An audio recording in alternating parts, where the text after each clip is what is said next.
Chapter 41 The Last of Me, 5. The fog had thinned to nothingness, and Rowan was surprised that daybreak had arrived. It did not seem so long ago when the sun rose yesterday. A full day had been consumed by the chaos and despair.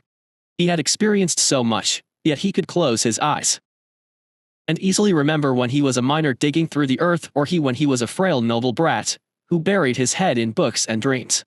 Now in less than a week, he had become something different. In less than a week, he had seen death and suffering far more than he could have ever imagined. He had killed and killed. This should have been a terrible dream, but he was awake and aware of all of it. So, what does that make reality but a nightmare?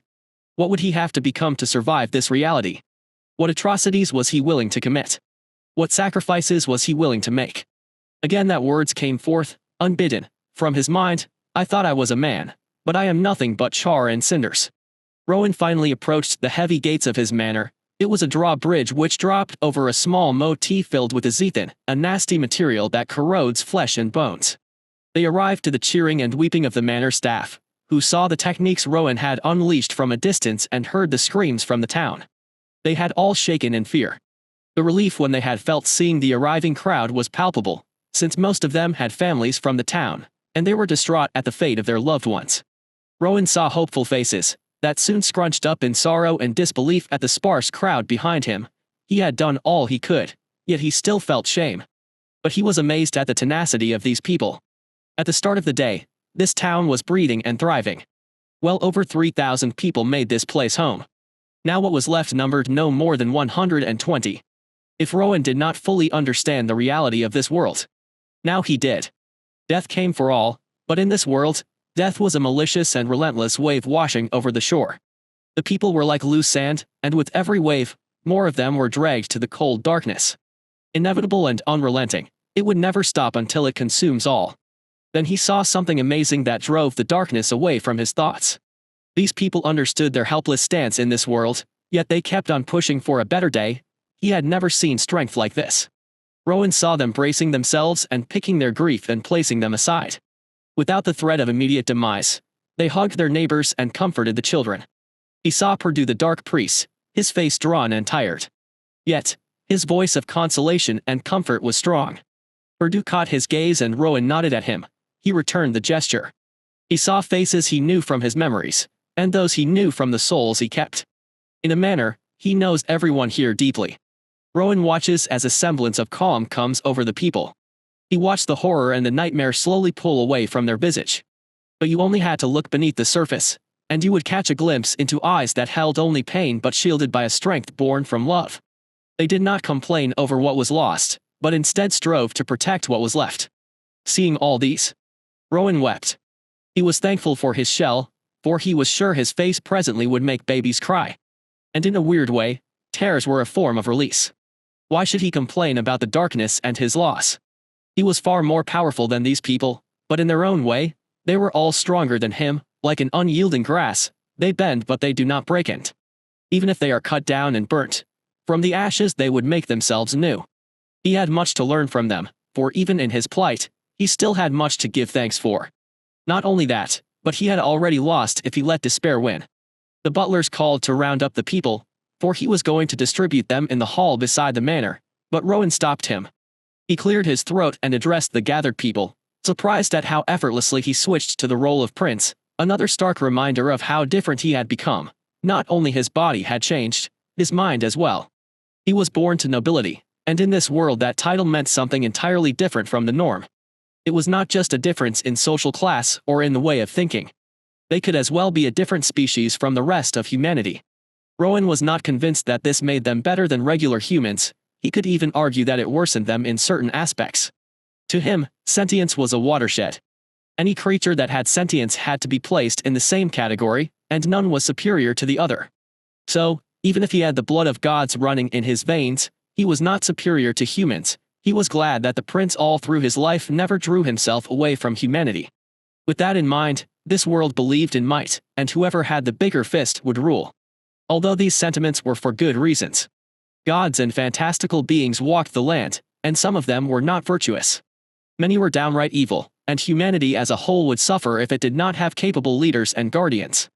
Rowan felt that nobles began as that, guardians.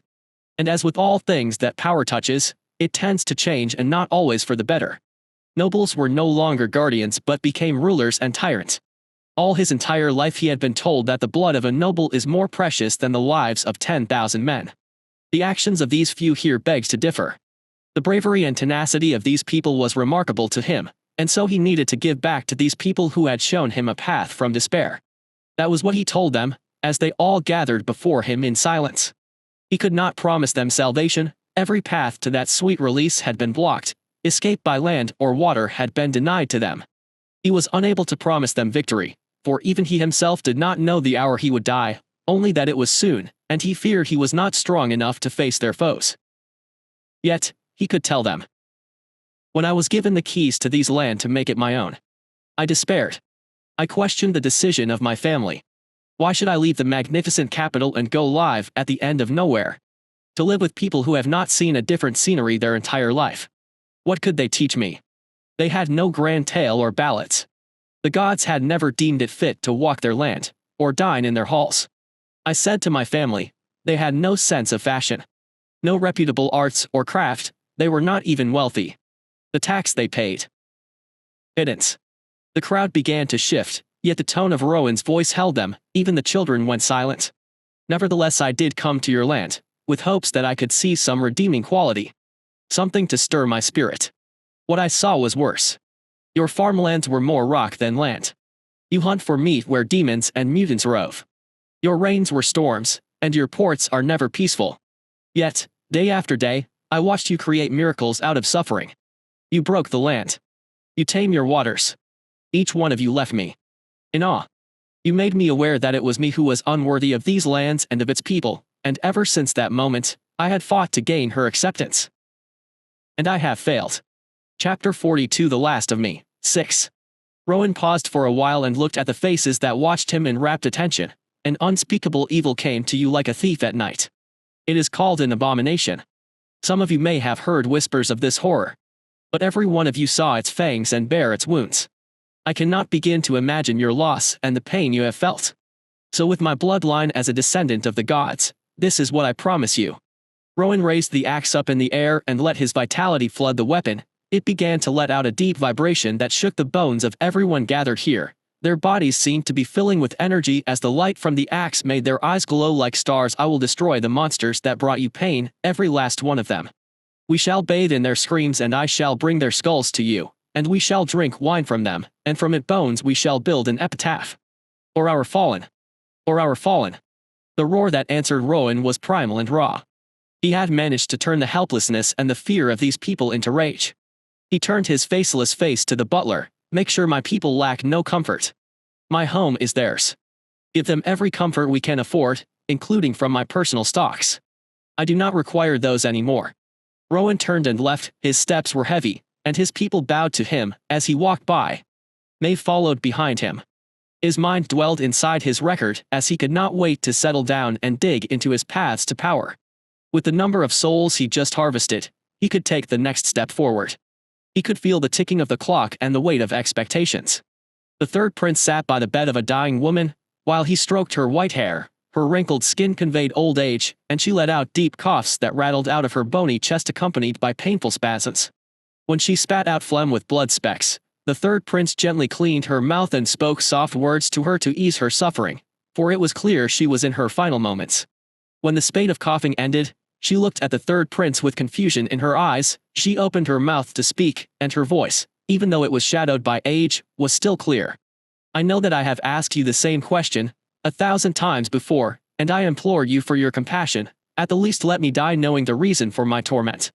The third prince looked at her with a warm smile. His chubby countenance made him appear harmless, and his smile reminded one of the goodness inherent in the heart of men. Yet, that smile had given her nightmares since the time of her birth. He had been there from the moment she was born. She heard from her people that he started with her parents. He slowly skinned them alive and let them live in agony for months before he killed them. She had suckled from her weeping mother's skinless breasts for the first 3 months of her life. His powers kept them aware and sane. He left soon after with a warning to the village head, for her to be taken care of. Every year after that he returned, and he caused malfeasance, Sometimes the pranks were harmless, like shaving her bald or flooding her home with urine, but other times they were diabolical. When she was 13, she had woken up with the decapitated heads of half the women in the village, stacked as her bed, their hair as her blanket and their tongues as her pillow. She had screamed for hours until she lost her voice and nearly went insane. She was 13 that year, but her nightmare never lessened, it got worse. Not only that, but she had married 8 times in her lifetime, and after she got pregnant, he would kill the child and husband and make her live with their corpse for days on end. Decades after decades of torture, of course she had tried killing herself, but she would wake with everybody in her village slaughtered, and then she would be sent to another village.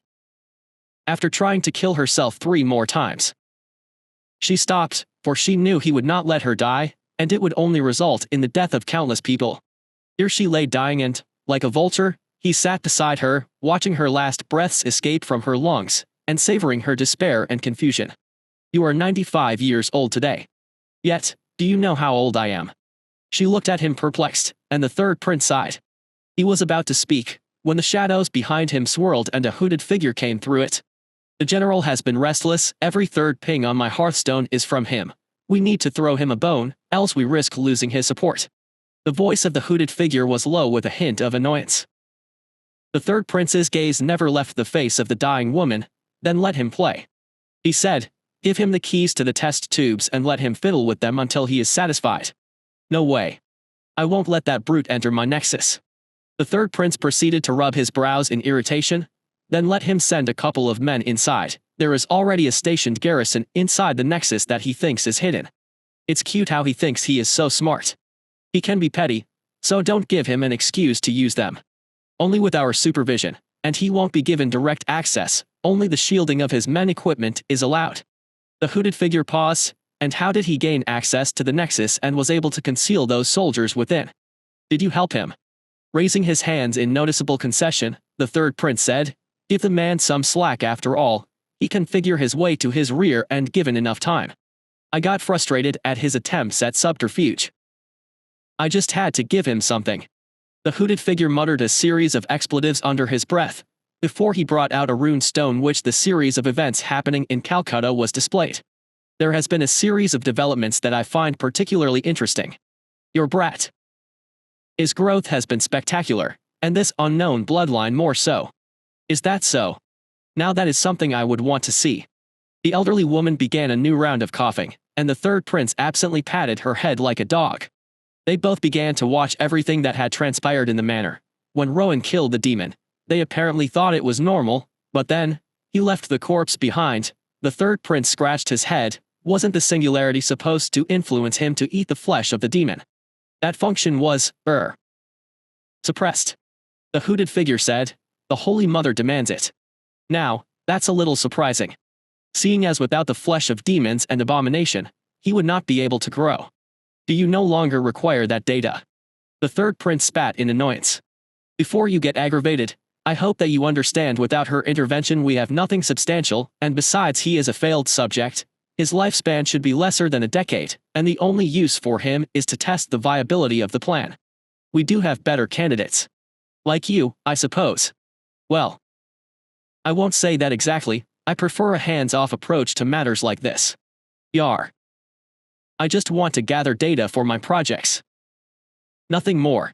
The third prince sniffed and turned away, continuing to watch the events taking place. He was silent until the moment Rowan manifested his shell. Strangely, they could not detect the presence of the creature that put together the shell for Rowan, only its sudden creation and Rowan's activation of Soul Caesar was also missing. The recording seemed to skip ahead, without none of them being the wiser.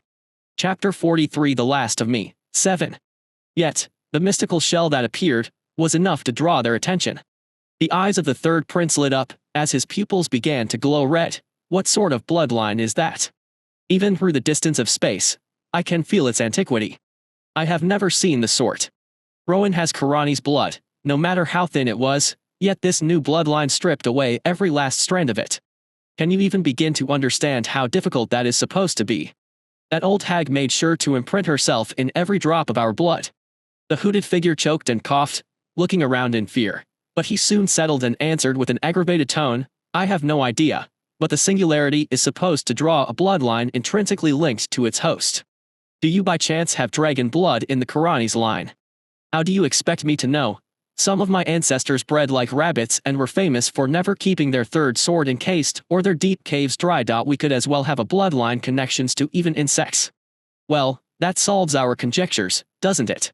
The singularity can access bloodlines from outside the sphere of the gods. Every single user had a new bloodline or an upgrade of their existing bloodline. I have a theory that every single powerful bloodline that exists outside the seven could be traced back to it. But that's not the best part. Keep watching. They watched the egg shrink and also Rowan discovering the yellow rock. He touched it and vanished for a while before he returned. The eyes of the third prince flared red as it began to combust. Flames poured down his eyes like tears, and he clenched his hands tight. If he could cross that barrier. The boy had proven his usefulness. They now had a key to that place, and that was all that mattered. This result is astonishing. If the singularity is the reason he could enter that place, we have reaped the most benefits. Let's kill him and strip that bloodline from his body. With that key, none of these projects matter. The third prince said in excitement. I recommend caution. Do not lose our end goals for a benefit not yet verified. For the moment, there is no proof that he might have reached that place. He may have reached the passage, but could not see the doors. So until we are sure of the true extent of his advance, I will call for temperance in our actions for the moment. You are right. Forgive my outburst. It's normal, old friend. My reaction when I first saw that was worse than yours. I nearly pulled him from the nexus. Let's continue watching. There are more surprises ahead. The third prince settled and continued viewing the events with a more cool gaze. As he saw Rowan's increasing feats of strength, his frown went deeper. Without consuming the bodies of abominations, it's not logical how he is getting stronger. I am no longer at ease with this experiment. I am cutting it down to the last 2% of its proposed duration.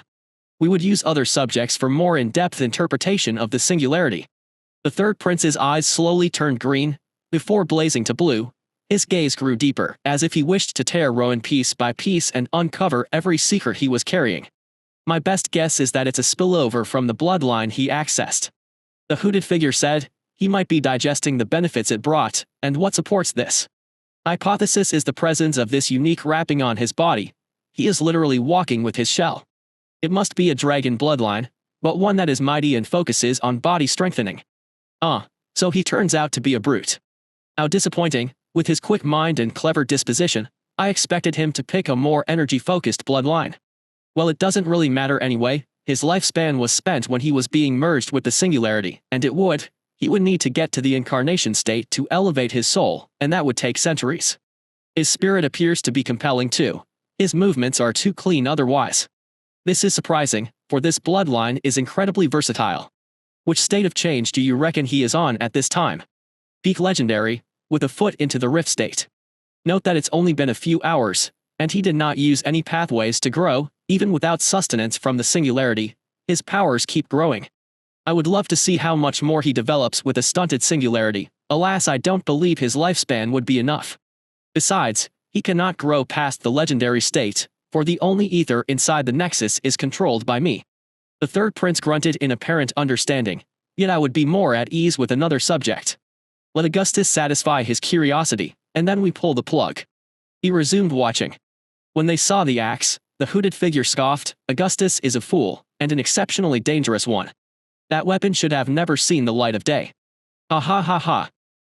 You are a funny one, old friend. You are a pot calling the kettle black.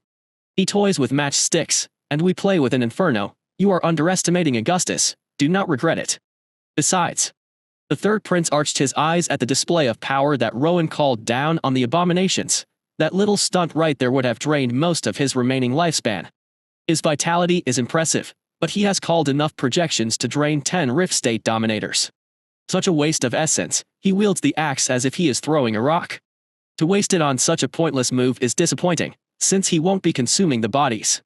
He is a fool, and even worse, he is a sentimental one.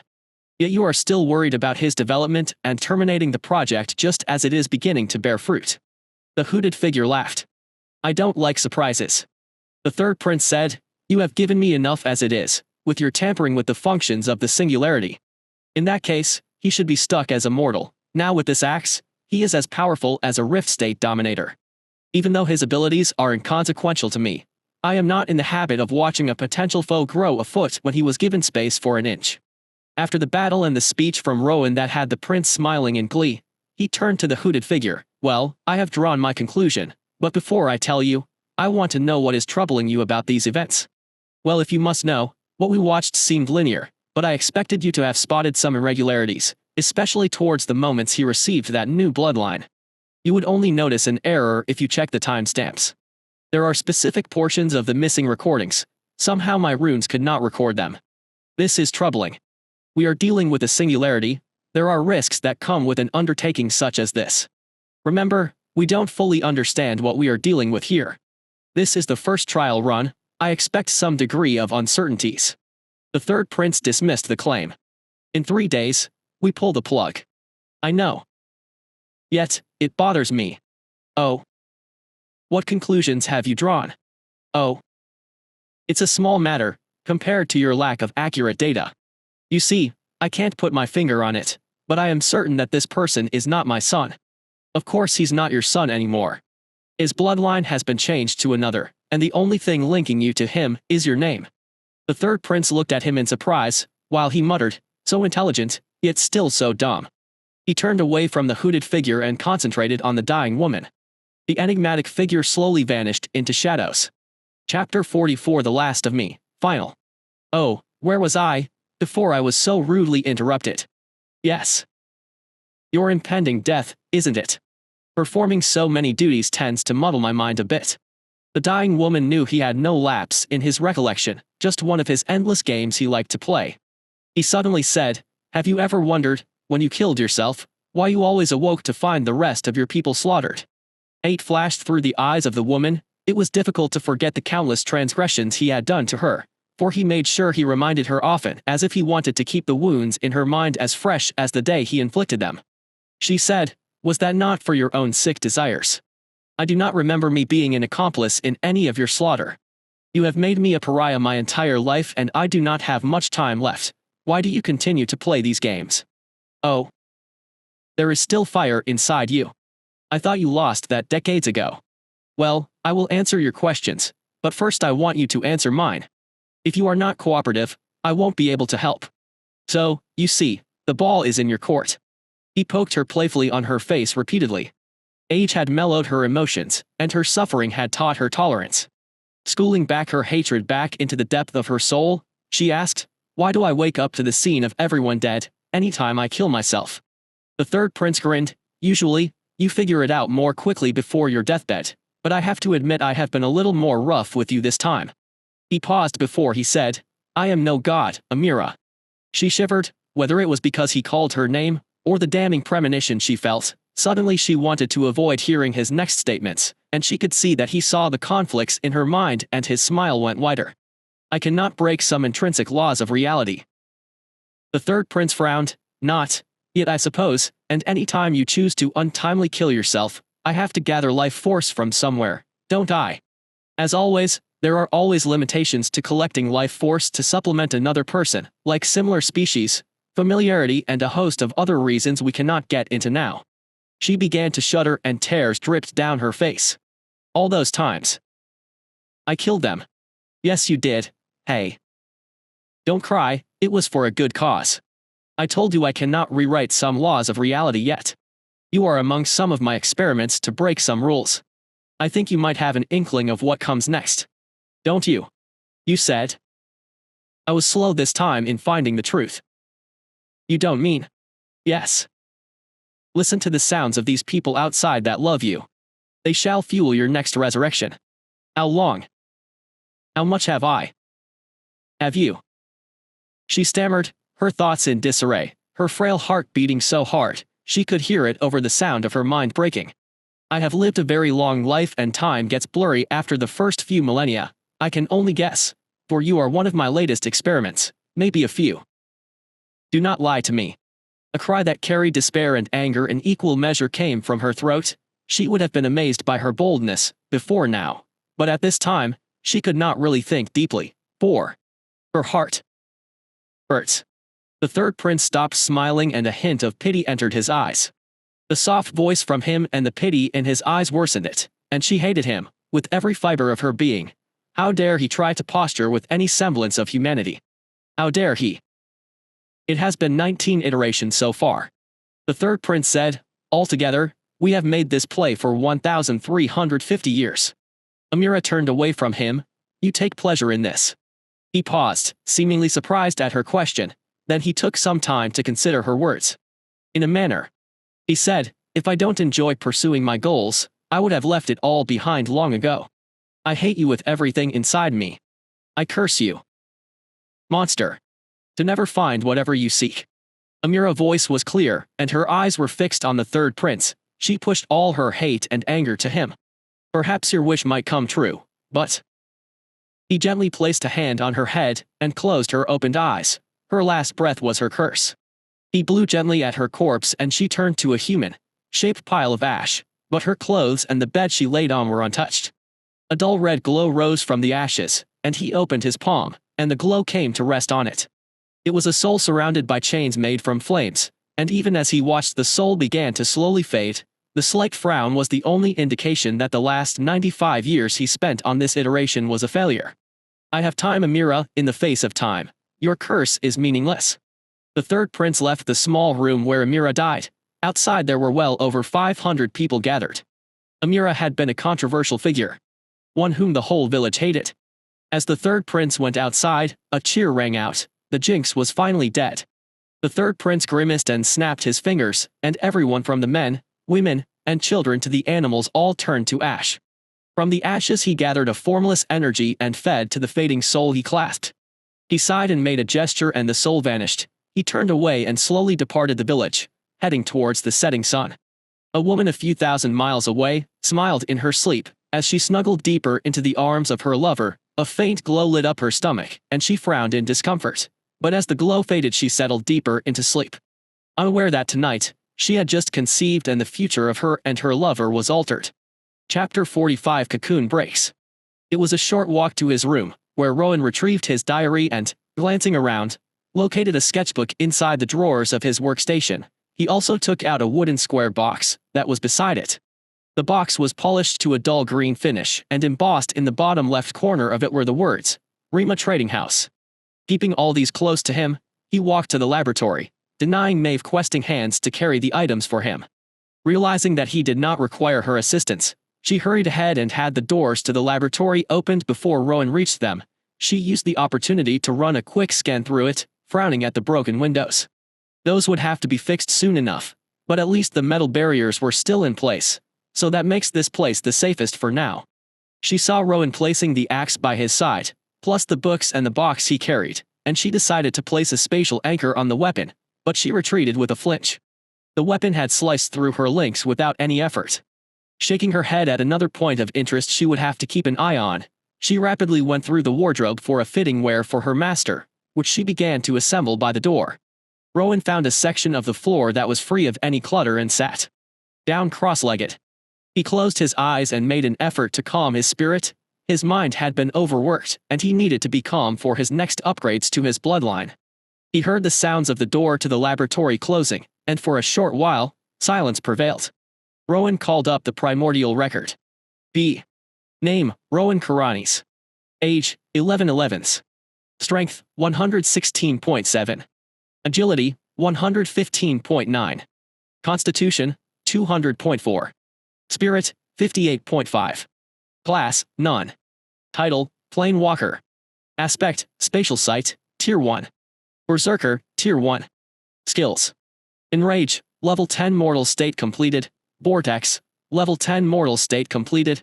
Bash, Level 10 Mortal State completed. Dash, Level 10 Mortal State completed. Smash, Level 10 Mortal State completed. Combo Attack, Level 10 Mortal State completed. Passive, Decipher Language, complete. Icy Soul, Level 4. Records. Atavism minus level 0 1000/4000. Level 00/1000. Soul point 542.1134. Remark, Divine Squire. Rowan peered at the remark and scoffed. Apparently, the primordial record had a weird sense of humor. Good to know. He was a divine squire by its estimation, which was amusing. Was it acknowledging the fact that Rowan had defended this land, and therefore he was the acceptable landowner? He looked at the amount of soul points he gathered and the increasing amount that was needed to upgrade the now three-headed Ouroboros, and he sighed. He swept his sight through his shell one more time, to verify if there were any emerging tattoos. Satisfied there was nothing, he prepared to push everything into this bloodline, and thereafter he would enter that world with the red moon. It was dangerous, but it would be the best way to upgrade his bloodline. He did not plan to leave that place unless he was at the brink of death, or he became a legend. If he followed the previous pattern of his evolved bloodline, he expected many more attributes than he got when he uses the soul point. His attributes at this point were beyond abnormal, and he could not wait to see the result of this new push. Rowan shoved all the distracting thought aside for the moment and mentally thumbed the button to push soul points into the Ouroboros record. He had 540 points to spend, and leaving 2 points behind, he opened the floodgates and his bloodline roared in excitement. The tattoos on his chest began to move all over his body. The 3 golden serpentine creatures crawled from his chest down to his feet and then his head. More elaborate details were emerging from their bodies as they became more lifelike as faint hisses came from them. Like water draining down a sinkhole, the point poured into the bloodline. There was a slight pause and the shell began producing Empyrean essence. With the reaction from his bloodline he inferred that without the shell, his soul point could not necessarily produce Empyrean essence by itself. Even though he had access to the stuff of creation, he could not create what he did not understand. It was the reason he was unable to use his soul points to produce whatever he desired. Maybe in the future he would be able to use his soul points in a more versatile manner, but not for now. As his body eagerly drained the essence, Rowan realized that he may have overlooked something important, and then he screamed in pain as his shell collapsed like an inflatable doll. Rowan thought he knew pain. His bones broke into pieces, then into smaller pieces until they were like grains of sand. His blood bubbled as they congealed and got denser. His muscles, including his heart, collapsed, and new fibers grew like steel wires. His broken bones were liquefied, and new bones began to emerge. The only thing holding him together was his shell. His screens had cut off a while back when he became like putty. All this change brought pain. His bones previously were now harder than steel, crushing it brought him an immense amount of pain. His healing factor had been placed on hold, and with his enhanced spirit, he could feel every single shred of pain that would result from your body being crushed to pieces. Rowan once created a list in his head to rate the degree of pain he had felt throughout his life. It was his way of quantifying his torments. It did not make his pains easier to withstand, but it gave him a sense of control.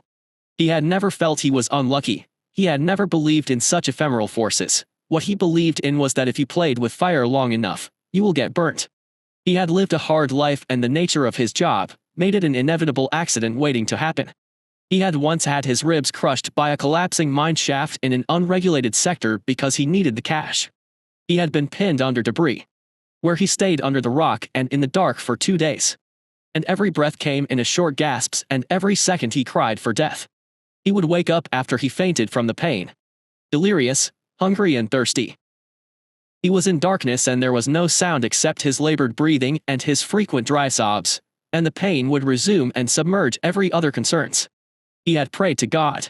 Not only that, but he prayed to the devil. He prayed to the heavens and the earth. None answered. None helped. In the darkness he forged himself anew. No one was there to help him. No one cared, and if he did not save himself, he would die here, lost and forgotten. Rowan dragged himself out of that tomb of rock and rusted metal. Bit by bit he crawled, gritting his teeth until his gums bled, as every broken bone in his body fought for attention over his senses. His blood stained the rocks, and he left pieces of his flesh behind. After he survived that harrowing incident, his recovery also brought him a new phase of pain and humiliation, for he had mixed with the wrong crowd, and like jackals converging on a helpless prey, they had sensed the weakness of his flesh, and they sought to take advantage of it. He had shown them that his body was broken, but his spirit was stronger. Chapter 46 Cocoon Breaks, 2. Rowan could boldly say that he knew pain. His life had been filled with it. Yet, he had adapted. Rowan believed the pain he had experienced made him pretty robust. He was a tough bastard. He would not have survived the spatial corridor to that world if he was weak. Rowan thought he knew pain. But not like this. Now every scale had been thrown aside.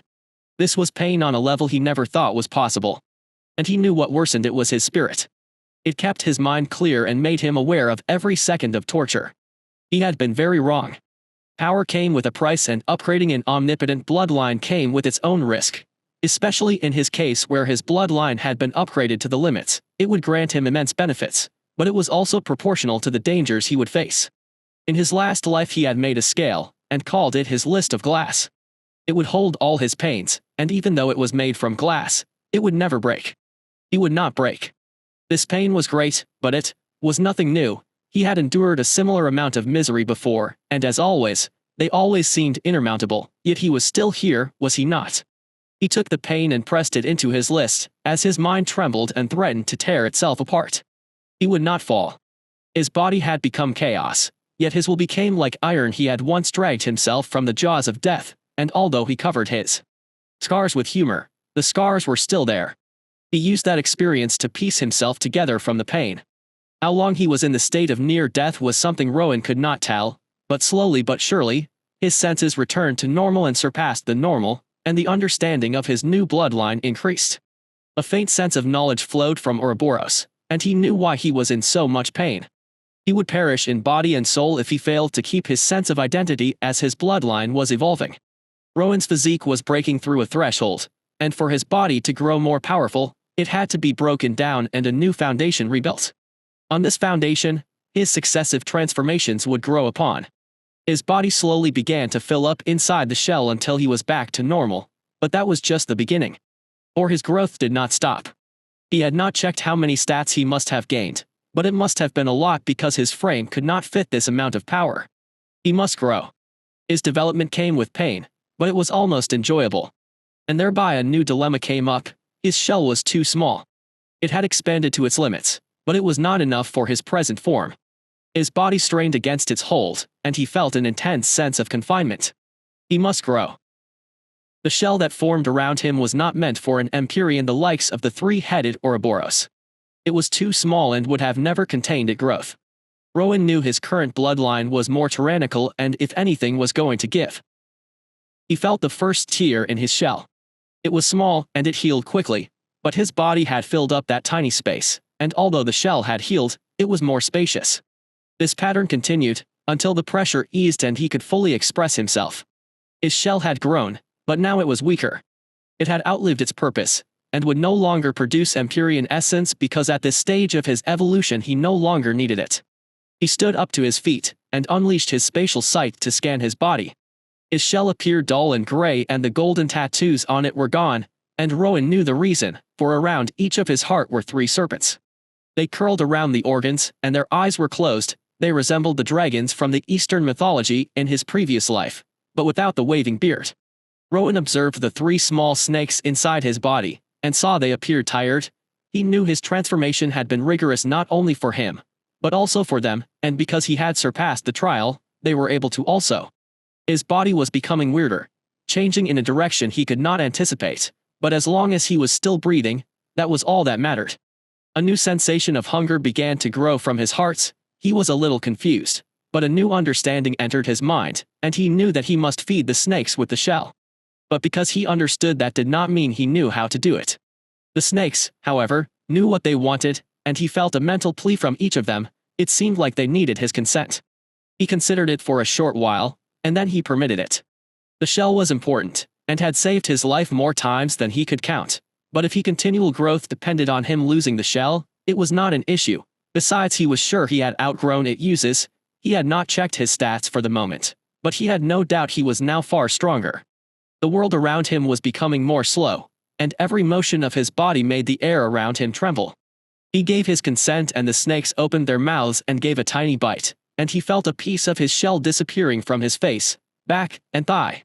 The snakes seemed to chew, and they settled back into slumber.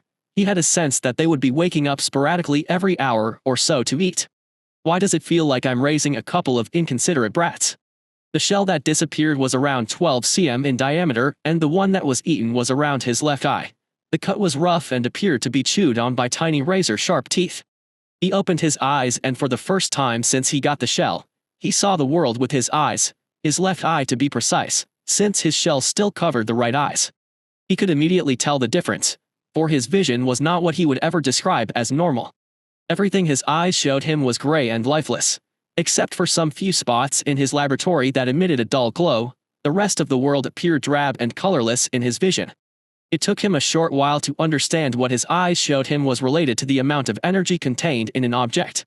The axe beside him flared and swirled with power. It was the brightest thing in the room. When he focused a bit, his eye penetrated the walls, and he could see the energy state of everyone his sight touched on the floor below him. This was the limit for now. His spatial sight acted as a mirror, and he proceeded to look at himself, and he was blown away by how big he had gotten. He stood at a healthy height of 7'5", and his frame was like that of a gymnast. His muscles were well defined, and his body looked as if it was chiseled out of granite. Knowing his future to be that of a colossus the size of a planet, he wondered when he would not be able to fit into the normal world any longer. What drew his attention, however, were his eye that he could now see. His eye, even to him, was perfect. It seemed to glow with an otherworldly light, and had a charm that could draw your gaze. His eyes seemed like a conduit to mystery. Its structure had clearly changed because it was no longer the same as a human. It was golden and slit-eyed as a serpent, and little flash of lightning roamed within. Chapter 47 Cocoon Breaks, Final. Apart from his eye peering through his shell, Rowan had not seen his appearance. He knew he still appeared human, but only on the surface. He did not forget that he was still in the mortal state of his bloodline, and already his bones were metal. His blood was golden and dense as mercury. He had 3 hearts, and around them were 3 living snakes. Oh. Was he still missing something? He was still in the mortal state. Yet he could bet his transformation had exceeded most dominators, even at the rift state. His growing height and an increasing alien physique was serving as a warning to him about the changes he might expect in the future. His sight brushed through his body once more. Maybe this was the most human he would ever resemble going forward. A faceless man behind a shell with the eyes of a dragon. But who was to say what his future would be like if he survives? He recalls a catchy song in his past life that had flashy dance steps. He was not much of a dancer, but with his agility attributes he was sure he could throw down with the best of them. This thought made him smile, and humming the song, he opened the Primordial record. No matter the obstacles ahead, as long as he kept getting stronger, he was satisfied. B. Name, Rowan Kuranes.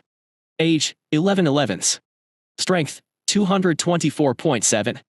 Agility, 223.9. Constitution, 362.4. Spirit, 58.7. Class, None. Title, Plain Walker. Aspect, Spatial Sight, Tier 1. Berserker, Tier 1. Skills. Enrage, Level 10 Mortal State completed. Vortex, Level 10 Mortal State completed. Bash, Level 10 Mortal State completed. Dash, Level 10 Mortal State completed. Smash, Level 10 Mortal State completed. Combo Attack, Level 10 Mortal State completed. Passive, Decipher Language, complete. Icy Soul, Level 4. Records. Atavism minus level 0 1540/4000. Level 00/1000.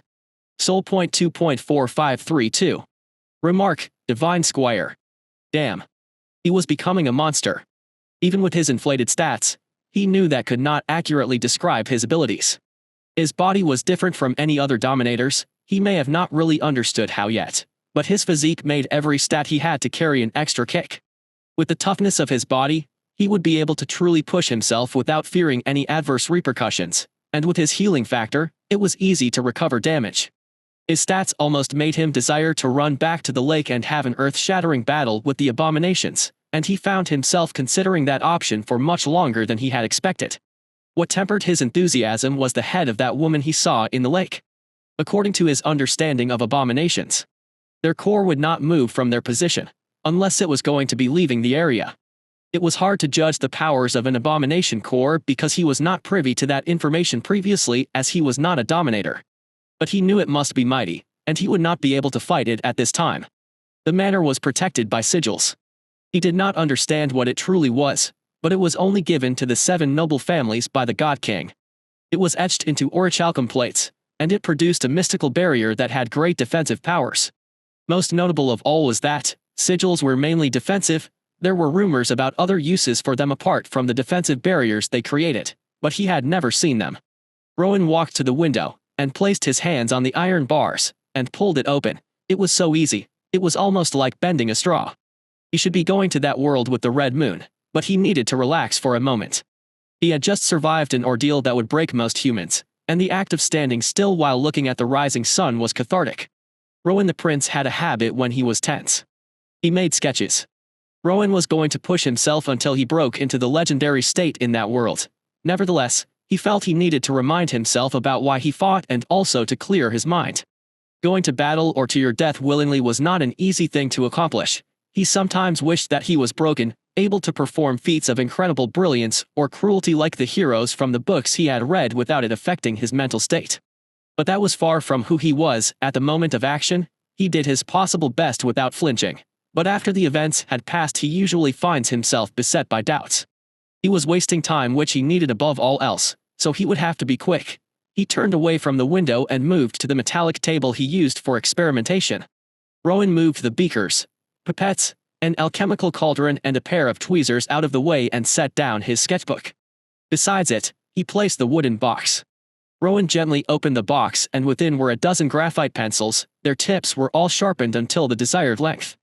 Their colors on the pencil wrappings ranged from dull bronze to green gold, and carefully numbered on each was the number 1 until 12.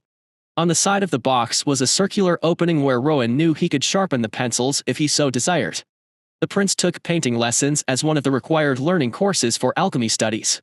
He soon came to fall in love with the art itself, finding the process of placing pen to paper as freeing.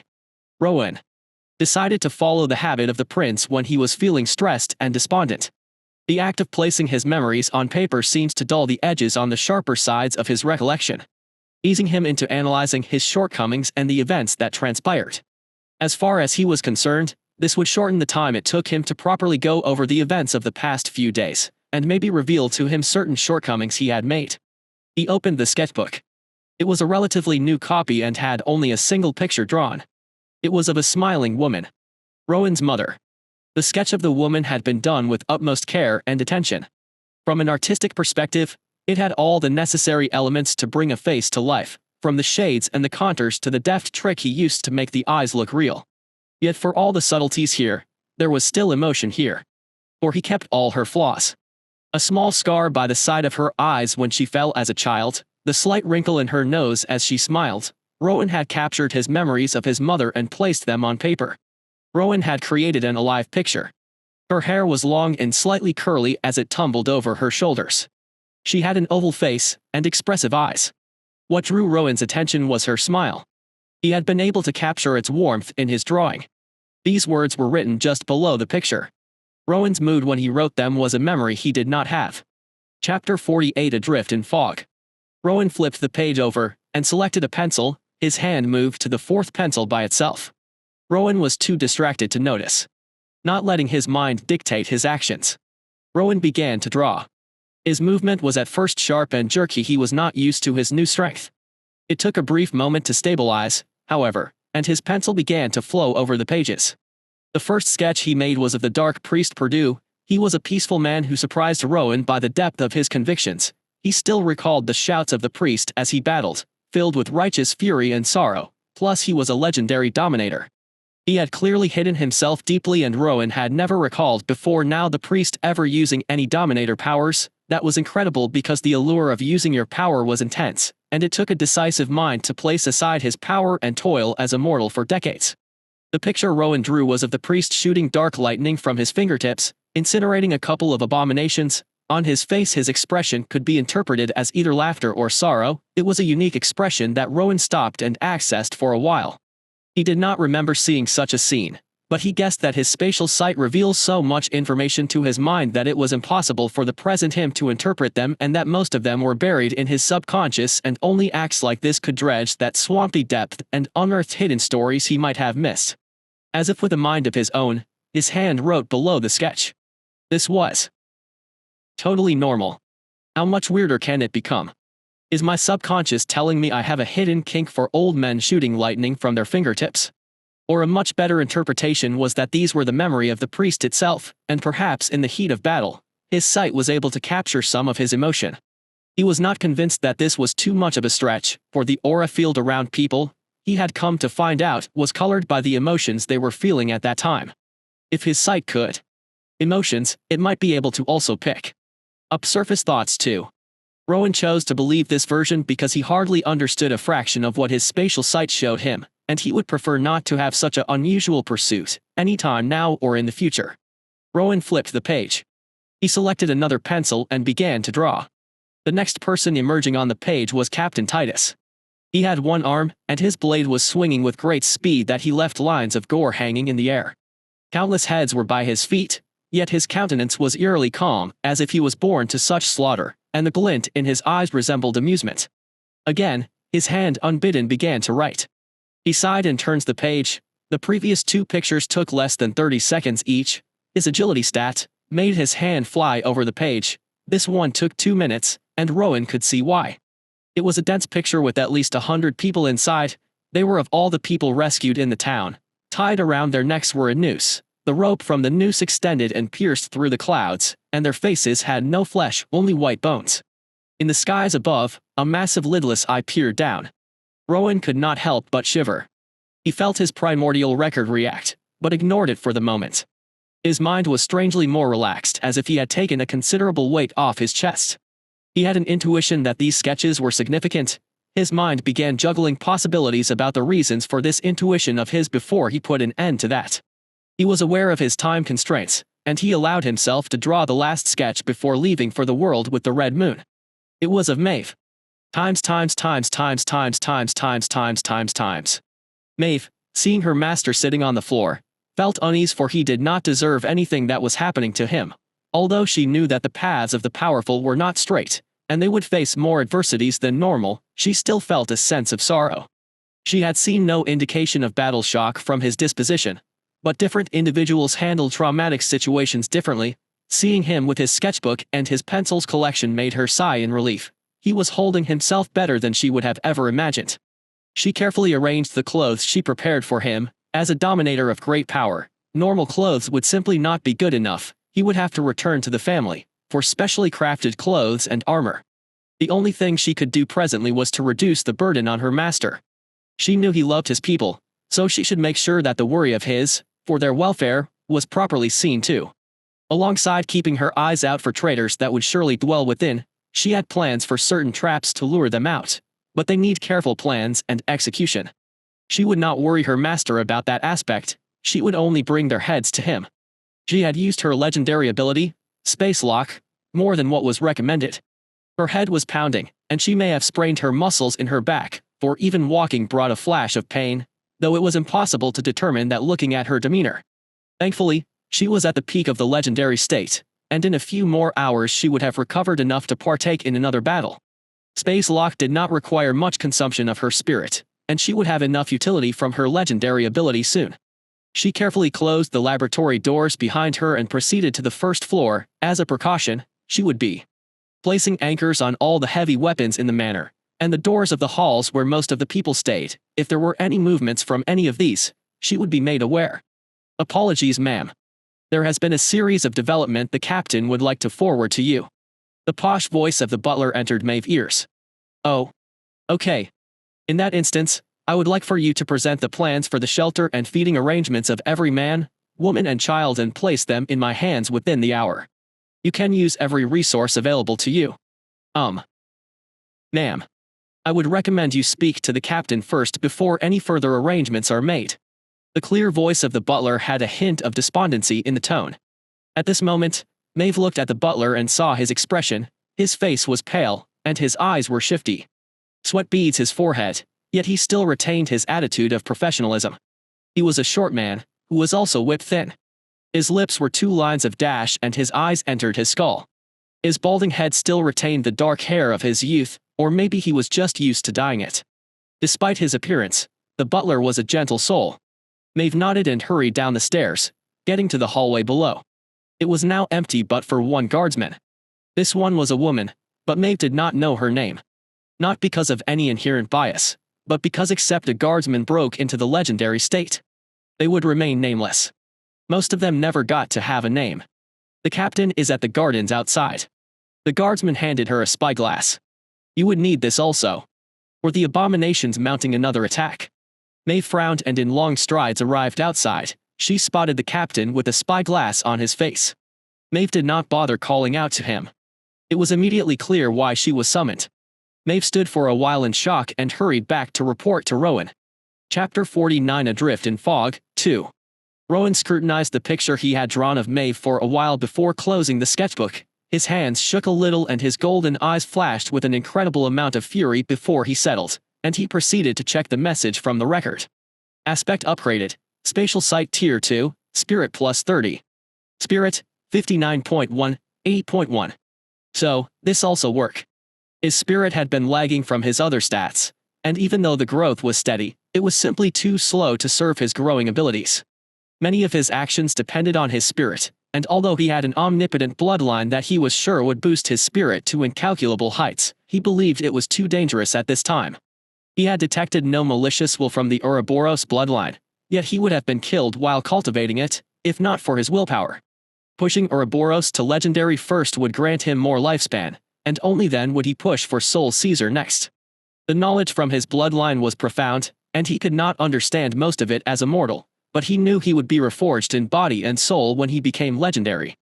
At that time, even if he would not be omnipotent, his lifespan would not be a burden on his neck, and except for foes that severely overpowered him, killing him would be almost impossible. He did not detect any particular difference in his spatial sight. He doubted he would be able to spot the contrast between now and before. Spatial sight still gave him far too much information for him to process, and he subconsciously ignores most of them. His spirit, however, was close to the rift state in attributes, and maybe he would be able to understand some of what he sees. The coverage, however, had clearly increased to about 12 meters around him, when previously it was only 5, and when he attempted to shoot his sight in a single direction, it traveled for more than 50 meters. With the berserker skills he got from the axe, coupled with his new enhanced vision, he was willing to go toe-to-toe with any rift state dominator.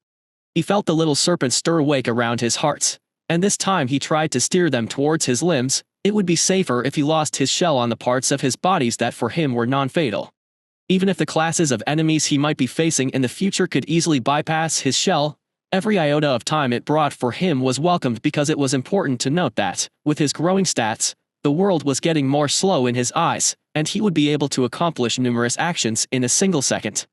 The snakes obeyed him, and parts of the shell in his forearms disappeared. As they went back to sleep, Rowan detected they had grown bigger, but strangely enough he could not give a precise measurement of their size. To his perception, the snakes should be about 10 inches long, yet when he looked closer at them, they seemed to expand yet simultaneously retreat in his sight. It was as if they resided in another plane of existence, one which was so distant from him that his sight could not reach them. He was like a child who sees the moon in the sky, and thinks he could hold it in his palm if he were to climb the highest tree. That was the sensation the snakes gave him, which was, the reason that they appeared to be small was only because he was looking at them from a far distance. Pulling away his perception from inside his body, he frowned when he noticed that the day was turning dark. He pushed his sight outside, the frown on his face deepening. Faint rumbling came from the clouds as if a thunderstorm approaches. They were clearly out of time.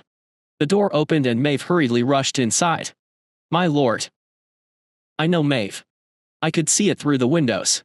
Rowan's single eye turned to her, and he noticed she shivered beneath his gaze. He quickly turned to the scenery outside. "Well, if we had any intentions to leave before, that would be difficult, for it would seem someone wants us to stay behind." He added in a whisper, "Although I have never intended to leave. Not yet, at least." The surroundings had changed. An endless fog that roiled and shifted and rose so high it reached the very clouds surrounded the manor. It was akin to being placed inside the eye of a hurricane. This phenomenon happened silently and quickly. From the fog came faint wails, and indistinct movement could be detected if one looked carefully. "Call up the captain, we need countermeasures," Rowan told Maeve as he stood up. "I can detect no attacks yet, but let's keep our eyes sharp. This fog seems more like containment. We have been herded to one location, and the hunters do not want a single prey to escape." In a sheer feat of athleticism, Rowan jumped to the open window, and into the ledge outside it. He bent his knees and leapt up nearly 20 feet up, catching himself with one hand as he levered himself up to the roof. He needed to see his surroundings from a higher vantage point, taking advantage of the ability of his eyes to see energy, since it was not particularly affected by distance, and if he could see an enemy he would be able to judge their capabilities using their energy signature. From here he could see everything around him. The rolling fog filtered the morning light coming from the rising sun, painting the air with an iridescent glow. The world suddenly seemed like it was underwater. At the manor grounds he could see torches were lighted and placed in areas with low visibility away from the gas lamps. Rowan heard the breeze blew by him, and noticed how silent the world was from up here. He observed that he could now feel the passage of the wind on the patches of his shell that had an open skin. His shell had blocked that from him. The new sensation of touch he had now received seemed to sync with his nervous system, and for the first time, his real senses bloomed. He could see the world, not the one being fed to him by his spatial sight, but the senses from his flesh and bloodline. Rowan had no way to describe it, but it was the total awareness of his body.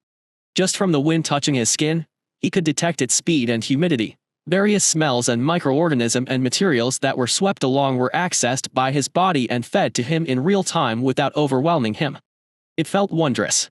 It was a series of sensations he would have never been able to feel as a human. At this point, whatever price he had paid to be here was entirely worth it in his estimation. So, Rowan closed his eyes and, for this moment of stillness, tried to forget. It was almost serene. How marvelous were the gifts in this world.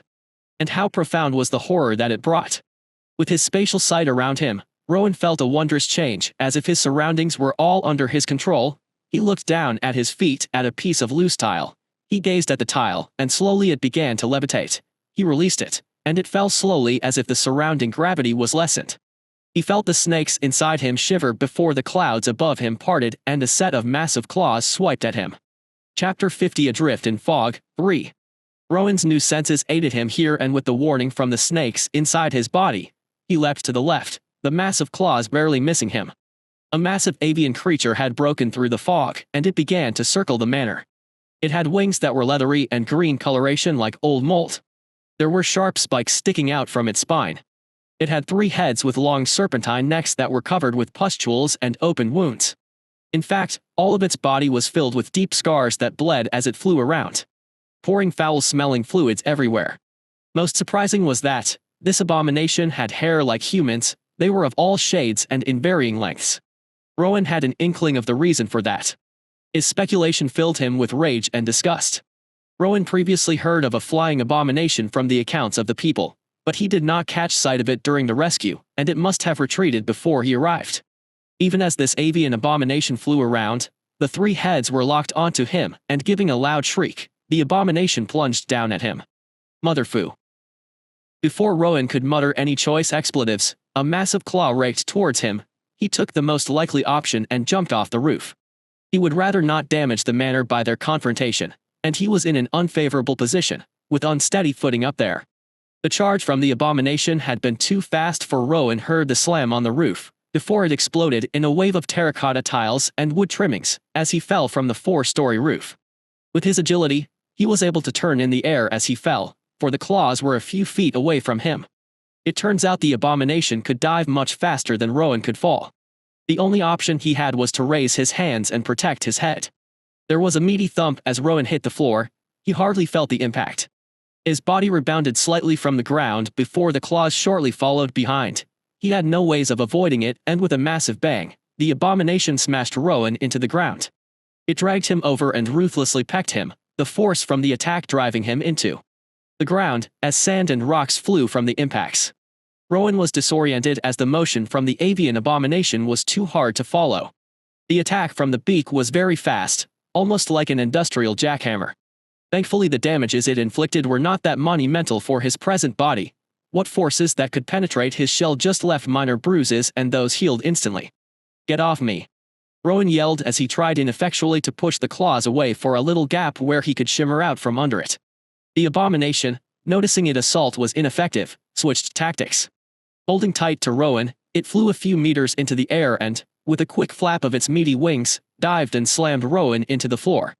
It did this twice, utterly wreaking the gardens outside and creating ditches tens of feet deep, but this action slightly loosened its grip on Rowan, who took the opportunity and rolled out from its grasp.